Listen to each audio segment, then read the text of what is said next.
Hello and welcome back to our study on Joseph.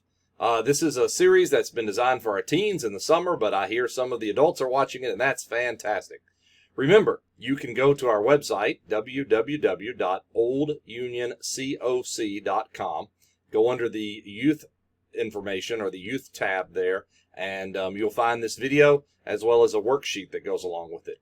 Remember, in a few weeks, once the series is over, we're going to have a Jeopardy! And you'll be able to play that with your friends and your family. Maybe we'll even get on Zoom and do that. We're just kind of looking at those things as the summer progresses. I'm going to go ahead and jump in our lesson. We're going to be in Genesis 45. Genesis 45. Let's remind us of where we've been in this series. So, if you remember, Joseph has had a very interesting ride, hasn't he? At 17, sold off into slavery.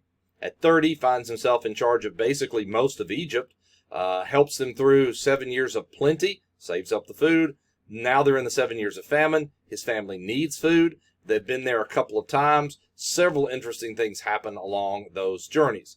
Last week, you may remember that they had come and they had brought the whole family. All 11 brothers were there. And it wasn't easy to get there. They didn't want Benjamin to go, or Dad didn't want Benjamin to go, but Joseph had requested. He wanted to see his brothers all together. Remember, one had been left back in prison. So, when they left, and they had a meal with Joseph, he had had his servants put, a silver cup in Benjamin's sack. And when the servants overtake them, they begin to empty out the sacks, and sure enough, in the last sack, and remember, it's they who opened their mouths and said, "We didn't take anything. If we did, you can kill us or we can be your slave." They find it in Benjamin's sack, and so they have to bring him back, and the whole family comes back, and they find themselves before Joseph. Now, Joseph kind of gets on to him, says, "How do you do? Do you not know that I would know these kinds of things?" Remember, Joseph's reputation had been what? One who could understand dreams and interpret them. Well, Judah steps up and intercedes for Benjamin. This is a chance where we see one of the brothers, and we've looked at him before quite in depth, one of the brothers who in the past, it was his idea to sell Joseph, remember. It was Judah's idea to get some money out of this guy. And so they sold him off to the Ishmaelites. Now Judah, many years later, remember Joseph, slave at 17, in charge of Egypt at 30, 7 years of what? Good crops, and now they're somewhere into the famine. Judah has changed also. And I think we often see Joseph, but we forget to see Judah. Judah steps up and says, "I'll replace Benjamin. Don't keep Benjamin as a servant or as a slave. It'll kill his dad, and I promised that I would protect him. I'll take his place. Keep me here." Now remember, Judah had already known that Simeon had been left there, and they'd kind of, I guess, forgot about it. They went back, they ate the food till it ran out. So Judah gives this impassioned speech, very much how he will take the place of Benjamin, how it will kill his father.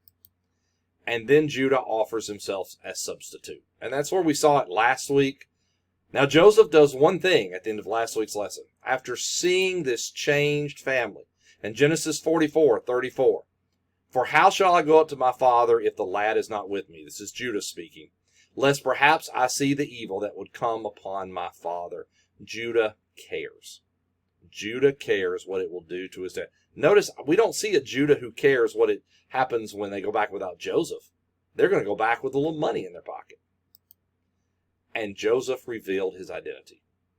He sent everybody out, and he told his brothers, "I'm Joseph." Now remember, he's been speaking with a translator. I have a feeling here he spoke in Hebrew. They realized who it was. Now remember, he had changed a lot physically.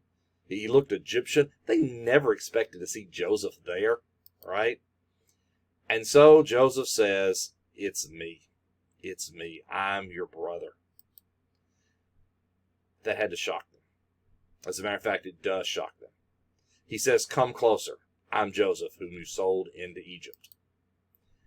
And don't be grieved or angry with yourselves because you sold me here, for God sent me before you to preserve life." We've kind of got to go back and visit. Remember, Joseph had 2 sons, Ephraim and Manasseh, and their names mean something. You may need to go back to those lessons and look at that. But the idea was Joseph had moved on. And now he's in such a good place that he says what? He says, "No, don't feel bad.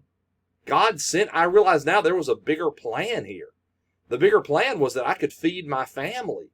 Now, I think most of us, if we thought about feeding our family, would never say, oh, I hope I become a slave, or my family hates me and sells me off, or I go to prison for something I didn't do. But remember when the lessons we looked at, God starts Joseph over what? A household, then a prison, and then a kingdom. He is training Joseph. We don't hear, at least in the scripture, anytime that Joseph complains about that. He may have, I don't know what was said. Remember, there's a lot of time in those verses that pass by. But Joseph has gotten to a point where he's moved on.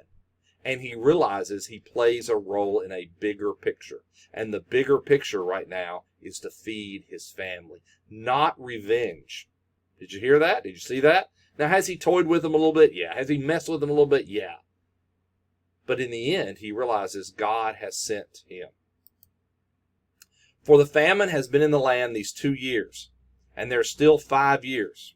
All right, so there's our time marker, right? Now we know where we are in the story. I've been hinting at it. Which there will neither plowing or harvesting. Guys, look at that. 5 years where they're not even going to plow or harvest it so bad. I mean, for 2 years they've tried it and nothing. And so they're eating off the abundance and the plenty. There will be neither plowing nor harvesting, and God sent me before you to preserve you a remnant in the earth and to keep you alive by great deliverance. Remember, God had made a promise to Abraham that they would survive, that Abraham's people would survive. He's made a promise that a seed is coming, right, in which all nations will be blessed. If you're interested, we've been studying the book of Matthew in the adult Bible class, and we definitely are following that idea of one who comes to bless the nations. We've been looking at Jesus as a king in the pages of Matthew. But here, Joseph says this is a part of God's plan. God's plan is that a remnant, a portion remain. He's not going to let us die off. He's made us a promise. Now, therefore, it was not you who sent me here, but God. Do you realize that's the third time? He even says, it's not you who sent me here. Notice he doesn't blame them. He doesn't yell at them. He doesn't put them all in prison forever. Now, yes, he had done that earlier to kind of toy with them a little bit, right? And he has made me a father to Pharaoh and lord of all his household and ruler over the land of Egypt. Joseph doesn't say, hey, whoopee, those are the best times of my life. But now he realizes where he is because of what was. I know this lesson is for teens. Teen years are hard. I know adults sometimes look back with nostalgia on their teenage years because there are some things as an adult you don't deal with when you're a teenager. Some of them may be finances or consequences of actions or economic issues, right? But teens, it's hard. And sometimes when you're going through something hard, most of us aren't thinking how this is going to help in the future. And we may not know for years. And that's hard. When you're a teenager, you may have only been alive 13 years, right? 19 years. Remember, Joseph starts this journey at 17. But now that he looks back, he sees. Some of you will have teachers that are very hard, and maybe you don't agree with them or you can get along with them, but later you're going to look back and realize that teacher was just trying to shape and mold you. They were trying to show you a little hardness now so that you'd be prepared for maybe what was coming. Maybe you're taking a class and you're thinking, when will I ever use this? Well, I'm going to go ahead and tell you. I took a lot of classes in high school. And one that my parents made me take was called typing. Yeah, I know. It's keyboarding today, but it was typing back then. I don't know that I ever understood the value of that class. I knew I was probably going to college and I would have to type some term papers, but I mean, you could pay people to do that. Well, I want you to think about, of all the classes I took in high school, one of the ones that I use on a daily basis is typing. I mean, the computer has changed our lives. And you know what? I was not a fast typer. I sat by a young lady who was double plus my speed typing. She finished her assignments before me. She did better than me when it came to corrections. She was an amazing typist. I didn't always feel good about myself in typing class, right? Now, she was wonderful. She never gave me a hard time. We joked about it. But now that I look back, it's typing class. that if you had asked me why, I was like, oh, well, I'm going to have to type a few papers in college. I never knew what that keyboard would become in our daily lives. So Joseph is kind of looking back and realizing the things that have happened to him have brought him to this moment. Guys, growth is hard. It's hard. And Joseph says, I've grown, and God has helped me to grow so that I could be and feed my family. Let's continue on in the story. That's kind of where we left it last week. So what happens next, right? Hurry and go up to my father and say to him, thus says your son Joseph, God has made me Lord of all Egypt. Come down to me, do not delay, and you shall live in the land of Goshen. And you shall be near me, you and your children and your children's children, and your flocks and your herds and all that you've had. Joseph says, go home. Go home and tell Dad to come here. That he is a son that is powerful in Egypt and can protect him and will take care of him. Now, I don't know if you've thought about this, but what brother wants to go home and tell Dad they found Joseph? Now, yes, it's going to be good news, but remember, these brothers have let their dad live a lie. And the lie was that Joseph had been killed by animals. They knew better, and they never corrected it. There I will provide for you, lest you and your household and all you have come to poverty, for there are still 5 years of famine. Joseph says, not only Dad, but all you guys, all Dad's children, and their children, right? The grandchildren, come to Egypt. I'm going to find a place for you, because the next 5 years are going to be hard. But I want to take care of you guys. Now, I'm not sure that's what the brothers expected. As a matter of fact, we're going to look at a lesson later where there's still some doubt among these brothers. But Joseph is going to take care of them. Did he have to? No. Did he have to reveal who he was? No. Could he have let them starve? Yeah. But he realizes that he now has been blessed, and it's time to use those blessings for other people. And behold, your eyes and the eyes of my brother Benjamin see that it is my mouth that speaks to you. So you shall tell my father of all my glory in Egypt, and of all that you've seen, and you shall hurry and bring my father down here. And remember, it's a hurry. He wants him to go and come back. Also, his dad's getting older, right? This is Joseph's chance to see his dad. He hasn't seen him in years, in decades. Then he fell on his brother's Benjamin's neck and wept. And Benjamin wept on his neck. Man, Benjamin has a brother he's never really seen. Moreover, he kissed all his brothers and wept over them. And after that, his brothers talked with him. I love this scene.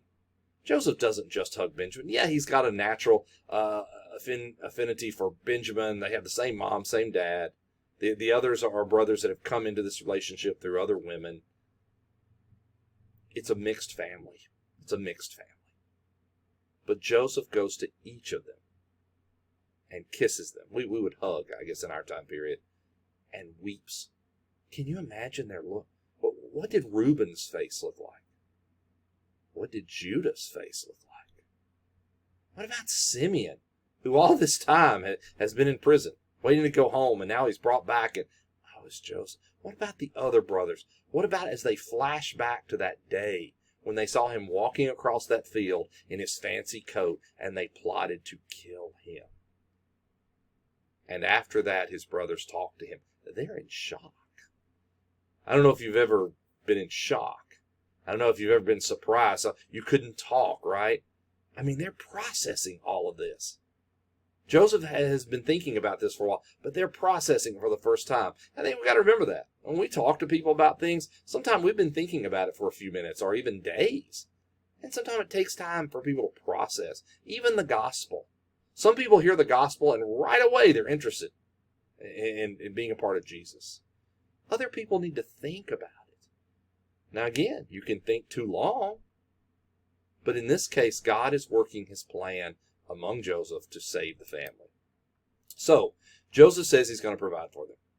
And Jacob will know that Joseph is still alive. Remember, Joseph just found out, just a few sentences earlier, that his dad thinks he's been killed by a wild animal. And his brothers embrace and reconcile. And it's been, what, about 22 years. 22 years. I know some of you will go off to college or join the military. Some of you may move away. I don't know that you'll be away from your family for 22 years. You may. You look forward to getting together, on holidays and being with them. Joseph has not had all his family. He has the brothers together, but he wants all the family. They've not been together for 22 years. That's more than some of you have been alive. Now the report of it was heard in Pharaoh's house, saying, Joseph's brothers have come. So it pleased Pharaoh and his servants well. And Pharaoh said to Joseph, say to your brothers, do this, load your animals and depart, go to the land of Canaan. Bring your father and your households and come to me. I will give you the best of the land of Egypt, and you will eat the fat of the land. Have you ever thought about that? That the reasons Joseph's brothers had a place to come to Egypt and had a place in Pharaoh's mind was because of the actions of Joseph. You ever thought about what you bring to your family name and to your family reputation? In the past, I've known families, and the other children were hired to work at a business because how good a worker the first brother or sister was. They kind of, broke through the ice and it opened up the way, and people said, oh, yeah, that's a great family. They're hard workers. Maybe there have been teachers who have been impressed because they know your brother or sister. Now, it can work the other way. But in this case, it works great. Pharaoh so respects Joseph, he wants to respect his family. It says, bring your father and your households, right? Now you are commanded to do this. Take carts out of the land of Egypt for your little ones and your wives. Bring your father. Let's make it easy, right? Load them up. Come on down. Also, do not be concerned about your goods, for the best of all the land of Egypt is yours. We know you're leaving something. We know you're giving something up. Don't even worry about that. We're going to bring you to Egypt, and you're going to be okay. I mean, imagine somebody walked up to your family right now, and they said, hey, look, we have a brand new house, a brand new car, fully furnished, clothes already in the closet. We need you just to take a few things that you can carry and come and move in. And you say, but what's holding you back, right? Here's the promise. Sometimes I wonder, those of us who are Christians, are we so thinking about the things we would miss here that might not be in heaven? Have you ever thought about that? God is offering us heaven. I don't know exactly what heaven looks like. The Bible kind of hints towards it. There's some stories to help us to understand it. But I don't think that I'm going to go to God and say, God, is there blank? And you can fill in that blank in heaven. Because if there's not blank in heaven, I don't want to go, right? Really? Really? You don't think the blessings there are going to so far outweigh the things we think are important here? I want you to think about that. As we grow and we move through our life, there are some things I miss about younger parts of my life, but I've got to look at the blessings I've got now, the things that I can do now, the people that I get to be a part of now that I didn't even know way back then, right? Well, that's going to be true in your Christian walk. You're going to continue to grow, and one day God's coming back, and He's prepared heaven for us. And there might be some things I think, I really like here on earth. I don't know if they're going to be in heaven, but you know what? I have a feeling when I get there, I'm probably not going to be concerned about that. Then the sons of Israel did so, and Joseph gave them carts according to the command of Pharaoh, and he gave them possessions for their journey. He gave to all of them, to each man, changes of garments. But to Benjamin he gave 300 pieces of silver and 5 changes of garments. He blesses his little brother. The littlest of brothers. Remember, the brothers had a problem with little brothers earlier in the story. But Joseph says, hey, I'm going to give you some. He gives them clothes. That may not be a big deal to some of us today. It was a huge deal in the ancient world. Most people had very few changes of clothes. Most of us could go weeks without ever doing laundry for most of our purposes, right? Might have to do some underwear, t-shirts. But it might not look good in 3 weeks, some of the combination of clothes. But we're so blessed. He gives them clothes. And he sent to his father these things, 10 donkeys loaded with the good things of Egypt, and 10 female donkeys loaded with grain, bread, and food for his father. He wants to make it easy for Dad to come. So he sent his brothers away, and they departed. And he said to them, see that you do not become troubled along the way. Joseph says, go, come back. Don't let doubt and thoughts and, oh my goodness, and what are we going to tell Dad? And, oh, when we get down there, what's it going to look like? And is Joseph setting us up? No, go. Go and get back. Let's be together. He also knows time could be running out, right? Jacob's not, or Israel as it calls him here, is not getting any younger. So Pharaoh says, bring your family, Joseph. And so they give them all the things they're going to need to make that journey. Well, now they've got to go back and realize somebody has to tell the story. Somebody has to go into Jacob and say, you're never going to believe, right? Anyone ever walked and said, you're never going to believe this? You always know it's going to be a good story, right? They have to walk in and tell their dad something that he can't ever imagine. Now remember, this group of guys have not had good reputations for going somewhere and coming back with everybody. Remember, Joseph went to the field, never comes back. They go to Egypt, Simeon doesn't come back. He's scared to send Benjamin. Benjamin almost doesn't come back, right? Well, now all 11 brothers come back. And boy, do they have a story to tell. Are you with me? Then they went up from Egypt and came to the land of Canaan to their father Jacob. And they told him, saying, Joseph is still alive. Can you hear that? Can you hear Joseph say, I'm sorry, what? Can you say that again? Did I hear that correctly? Joseph is still alive, and indeed he is ruler over all the land of Egypt. What? You have a son who has gone off and become famous, and you didn't even know it? Now remember, let me just put some other things on the table here. Is Joseph ever going to tell Dad what his brothers did? Is there going to be concern over that? Like when they do get down there, he's going to say, Dad, I got to tell you about these other guys and what they did to me back in the day, right? Well, we're going to see a little of that later in the story. But he was stunned, for he did not believe them. Of course he didn't believe them. For 22 years, he has believed that they found a coat, all bloodied, and he said, oh, it's a wild animal, and they didn't say anything. When they told him all the words of Joseph that he had spoken to them, and when he saw the wagons that Joseph had sent to carry him, the spirit of their father revived. Then Israel said, it is enough. My son Joseph is alive. I will go and see him before I die. Jacob knows that his time is ticking, and he has a chance to go see his son. He has a chance for the whole family to go. He sees the carts. He knows this must be true. So Israel set out with all that he had and came to Beersheba, and he offered sacrifices to the God of his father Isaac.